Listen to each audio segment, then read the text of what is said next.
her phone and casually strolling in an hour and a half late. McNutt, great to have you. It was a long day yesterday. It's chill. It's Friday. Number one, is it McNutt's to say the Knicks will repeat as champs next year? Yeah, these are my guys, and I'd love to see it. But we've got 8 champions in 8 years.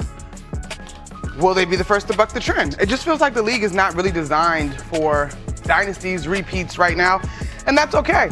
Could they buck it? We'll have to wait and see. But right now, I'm going with the pattern. Their starting 5 played about 88% of the available regular season games. That's extraordinary health. McNutt, number 2. If I said LeBron will leave the Lakers this offseason, is that McNutt's? No, it's not McNutt's at all.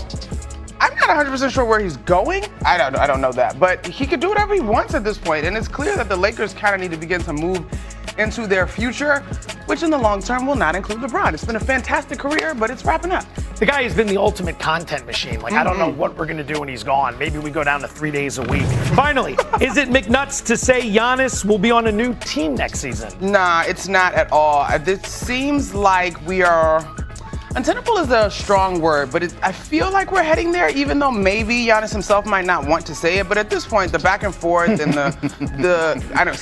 I'll let Vinny elaborate on that. It just, move on. Move on. He brought a championship to the city, but it clearly is not working any longer. All right, let's get Wendy and Vince Goodwill in here as well for this conversation. Wendy, I want to begin with you. Is Giannis the biggest chip everyone is waiting for this offseason in the NBA? Absolutely, without question, because even though there may only be 2 or 3 teams that are truly in the Giannis bidding, when you have a trade of this magnitude with potentially a bunch of pieces moving around, very often there's cascading side deals. A classic example of this was a couple of years ago when Dame Lillard was traded. We had no idea where he was going. He goes to Milwaukee, but that ended up leading Drew Holiday to be rerouted to the Celtics. And that Drew Holiday trade to the Celtics was one of the most consequential moves of that entire offseason. And the Celtics didn't even know it was going to be possible until they saw Dame Lillard get moved. So when you have a team like the Los Angeles Lakers that have enormous amounts of salary cap space and they're not sure how they're going to spend it, they're watching this Giannis situation very closely, because even though they're not going to get Giannis, a trade could end up falling into their lap that it could end up really helping them. The timing of these situations is always fascinating because of what it means, not for the teams involved, but for everyone else with the ancillary ripple effects. What do you think happens if a Giannis trade doesn't go down soon? It better. Because, hey, what are we going to be talking about if it doesn't happen? But secondarily, if you think about it, this thing is dragged on for so long. Will he, won't he? And it doesn't seem like there's a future for Giannis in Milwaukee as far as where he needs to go. Secondarily, if you're one of these other teams, you're Boston, if you're Miami, you can't make contingency plans. When you get Giannis, you know what you also have to get? Shooting. You know what you also have to get? Maybe another backup big. You can't go and get those things until you get the big piece and you know that you actually have the big pieces, especially if it's Miami. Let's say it's Miami. They probably have to get a third team involved. Who's that third team going to be? Does that involve Tyler Hero? What does that mean? So a lot of NBA business cannot start until this piece of business is handled. Ooh. Yeah, I'm with Vinny. It needs to get done sooner rather than later. I don't know exactly what it looks like, but you definitely have to get pieces around Giannis. And I also think you've got to make sure that you've got the personality pieces that are going to be required. I mean, Giannis is a big-time superstar. He comes with big-time superstar things. We'll see. I'm just not sure where he is at this point in his career. Is he still a very valuable asset? 100%. I mean, he's a guy that is constant conversation in the MVP race when you just look at it statistically. But we've not seen him really perform in a postseason in 3 years now. So I'm really fascinated to see what teams think that they're going to do if they make this move. Health, ultimately a concern as well. Wendy, final word. Jump back in here. Yeah, so I feel like the whole league to a certain extent is going to change when Giannis is moved. And I do believe he will be moved. And when that happens, there's going to be a change in the balance of power. The team that acquires him is going to become on some level a contender. And so that's why we spend all of this time paying attention to it. But when you're trading a player that makes $50 million in this modern day and age, it's extraordinarily complicated. And that's why it's very tedious. But every single day that goes by, these negotiations, it's because there's so much stakes, there's so much skin in the game, and that's why we talk about it every day.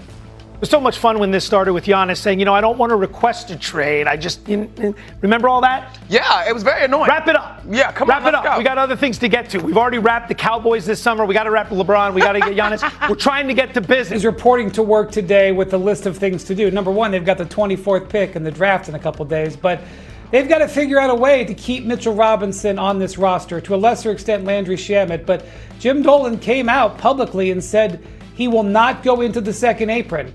If that is the case, Mitchell Robinson will not fit on this team next year. Now, I question whether or not Jim Dolan will stick to that, because I know that the Knicks have already had some level of cursory negotiation with Mitch Robinson. It is allowed now when the finals are over. Contract negotiations can begin.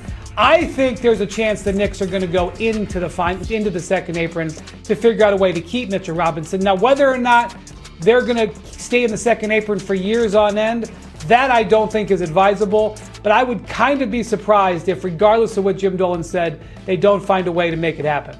It's hard to remain emotionless in a moment like this because it's nothing but emotion, as you guys experienced yesterday, but business oftentimes can go haywire if you bring emotion into the equation. Do you think that would be a problem going into the second apron to run it back by bringing back all the guys that we just saw? Look, far be it for me to spend someone else's money, right? Like, you gotta be careful about that type of stuff, unless it's mine. But the thing is, when I look at the list of champions over the past, let's say 15 years, Dallas in 2011, the Lakers in 2020, those teams were kind of broken up prematurely. They were not given the opportunity to run it back, and it kind of sticks at people.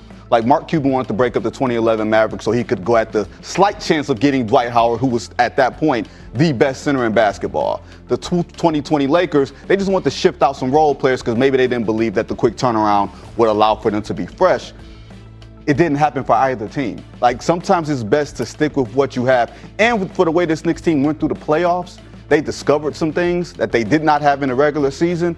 They deserve a chance to go back en masse and see if they can defend this title together. That's what I think. McNutt, you assess the team. What would be the top priority this offseason? What would you want to see the New York Knicks do?